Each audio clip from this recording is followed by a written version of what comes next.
Hello friends, how are you? Once again I am here with my new episode number 4. Friends, I am Vibhas Kumar Singh financial planner. मैंने पिछले video में आपसे discuss किया था कि मैं नेक्स्ट एपिसोड में जब भी आऊँगा वो मैं चैप्टर के साथ शुरू करूँगा। आज मैंने डिसाइड किया है कि मैं CIB से स्टार्ट करता हूँ आप लोग के लिए।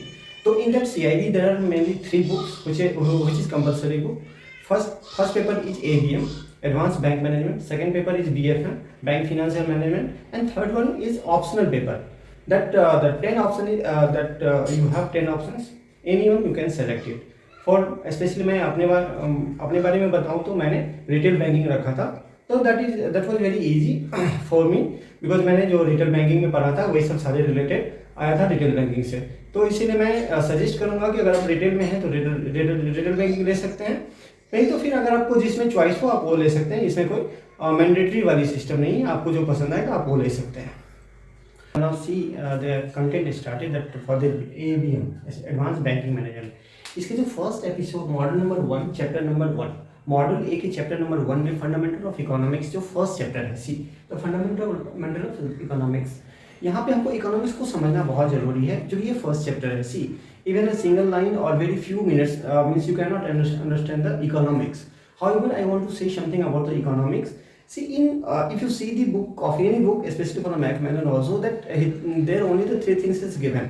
So, in a single definition, अगर मैं कहूँ economics की, तो economics is a science which studies human behavior as a relationship between scarce and means. जो स्केयर और मीन्स की बात करता है, यहाँ पे क्या है ना, इकोनॉमिक्स एक साइंस है जो ह्यूमन बिहेवियर को एनालाइज करता है। ह्यूमन बिहेवियर को एनालाइज करने का सेंस मतलब क्या हो, उसमें जो रिलेशनशिप है स्केयर्स और इंड्स की, इसकी बात करता है। अगर मैं इससे भी डीप में अगर आपको इकोनॉमिक्स बताऊं तो इकोनॉमिक्स में मेनली 3 चीज होता है। एक तो सबसे पहले प्रोडक्शंस की बात होती है, उसके बाद एलोकेशन की बात होती है, उसके बाद गुड्स एंड सर्विसेज की बात होती है। ये जो 4 पॉइंट है वो होल इकोनॉमिक्स को कवर कर लेता है। Friends see that the first point that you can discuss is productions. In productions, second point is allocation. Third point is goods, and fourth one is services. ये जो 4 चीज है, goods, allocation, productions, allocation, goods and services. See economics में मैंने जो पढ़ा है, मैंने जो एनालाइज किया, उसमें ये देखा गया है कि जब आप कोई प्रोडक्शन की बात करते हैं तो जो प्रोडक्शन किसके लिए प्रोड्यूस करते हैं, किसी न किसी ह्यूमन के लिए प्रोड्यूस करते हैं। तो जो आप उस प्रोडक्शंस को आप अपने कस्टमर तक रीच आउट करते हैं, वो सारा चीज, जो प्रोडक्शंस, वो सारा कुछ जो होता है वो इकोनॉमिक्स के अंदर डेफिनेशंस के रूप में या होल इकोनॉमिक्स को इस तरह से समझ सकते हैं। अभी यहाँ पे डीप जाने से कोई फायदा नहीं है, जो कि मेरा यहाँ पे मेन मोटो है कि that how to pass this CIB examination.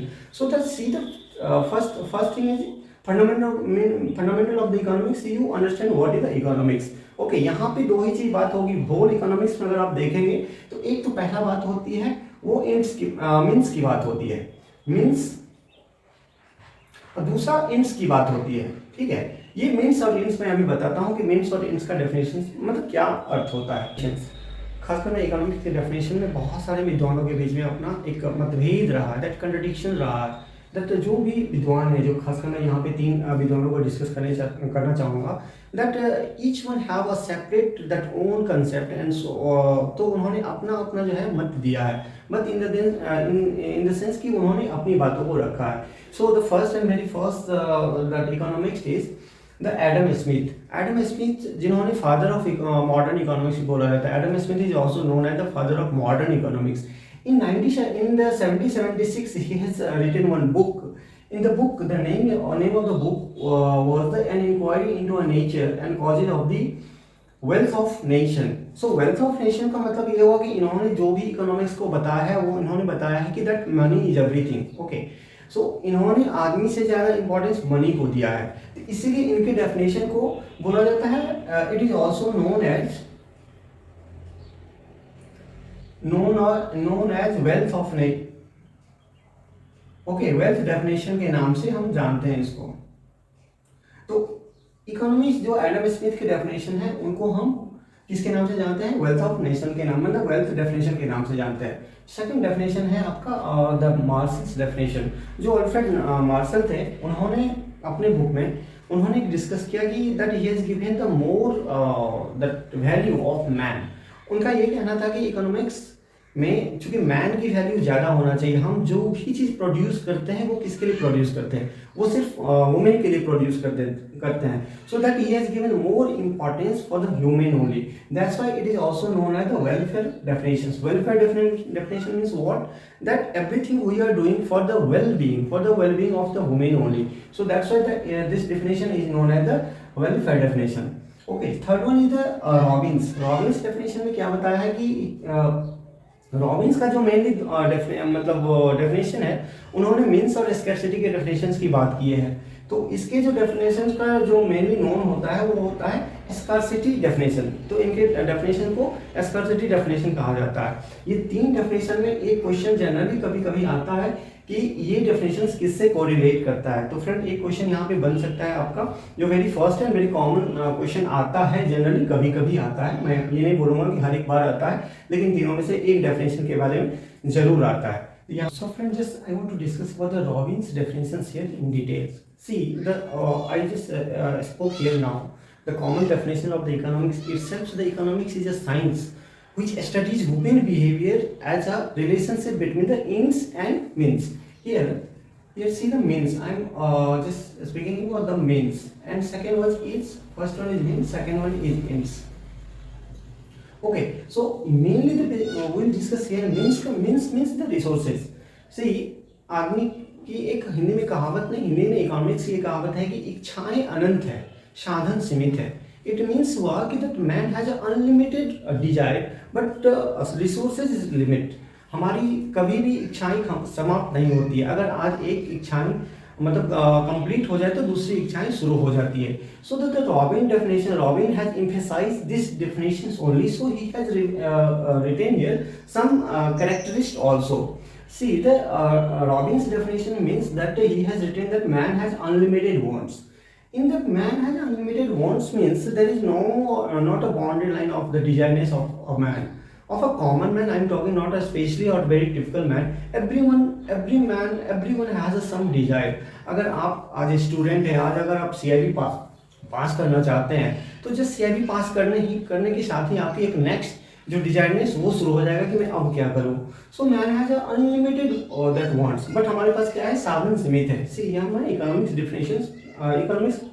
पढ़ रहा हूँ, तो यहाँ पे मैं मेनली जो रिसोर्सेज की बात करूंगा, यहाँ पे मैं रिसोर्सेज की बात करूंगा, और यहाँ पे जो रिसोर्सेज को हमको फुलफिल करना है वो हमको इंस का मतलब वांट्स होता है, wants की डेफिनेशंस यूज करेंगे। Second thing that means to satisfy human wants are limited. जो भी हमारे पास मींस है, मींस को जो हमारे जो सेटिस्फाई करने के लिए मींस है वो बिल्कुल लिमिटेड है। तो एक कहावत है कि जब आप चादर उतना पाँव उतना ही फैलाइए जितनी आपकी चादर हो। तो जो आपकी लिमिटेड है, जो आपके रिसोर्सेज है, उसी रिसोर्सेज में आप वहाँ पे अपने डिजाइन को फुलफिल कीजिए, वहाँ पे प्रायोरिटी दीजिए कि कौन सी चीज़ आपको पहले करना है। Second, third one is the resources are not only the limited but have alternative uses. कभी कभी क्या होता है कि जब रिसोर्सेज हमारे पास सीमित हैं तो उसी पे हम अपना बेस्ट यूज सेलेक्ट करना चाहते हैं। सपोज आज अगर घर में कॉफ़ी नहीं है, मैं जनरली अगर मैं यहाँ पे बात करूँ कॉफ़ी या टी अगर जनरली आप टी लेते हैं, टी आपको खत्म हो गया तो उसका जो सब्स्टिट्यूट है यहाँ पे आप कॉफ़ी यूज कर सकते हैं। तो ये एक सब्स्टिट्यूशन अल्टरनेटिव यूज की बात करता है। Third one is man has make to a choice. Man has to make a choice. Man को जो है अपना एक चॉइस बनाना पड़ेगा। जब आपके पास रिसोर्सेज कम रहेंगे तो डेफिनेटली आपकी जो एक अपनी चॉइस हो जाएगी। तो ये सारे जो रॉबिन्स ने जिन्होंने डेफिनेशन दिया है, ये सारे डेफिनेशंस को इस चीज को कंपाइल करता है, इस चीज को सर्टिफाई करता है that all about the means and resources, means and ends की बात यहाँ पे करता है। तो ये सारे डेफिनेशंस था इकोनॉमिक्स का। अब मैं नेक्स्ट एपिसोड में आपसे डिस्कस करता हूँ जो इसके जो माइक्रो और मैक्रो इकोनॉमिक्स है उसके डेफिनेशंस ऑफ इकोनॉमिक्स जो मैंने आपको अभी बताया, इसकी फंडामेंटल्स मैंने आपको बताया, इसकी पूरे डेफिनेशंस मैंने आपको बताया। आज के इस चैप्टर में इतना ही। तब तक आप चैप्टर को पढ़िए और कंटेंट को देखिए, और वीडियो हमारा अच्छा लगे तो लाइक कीजिए, सब्सक्राइब कीजिए और फॉरवर्ड कीजिए। Thank you so much.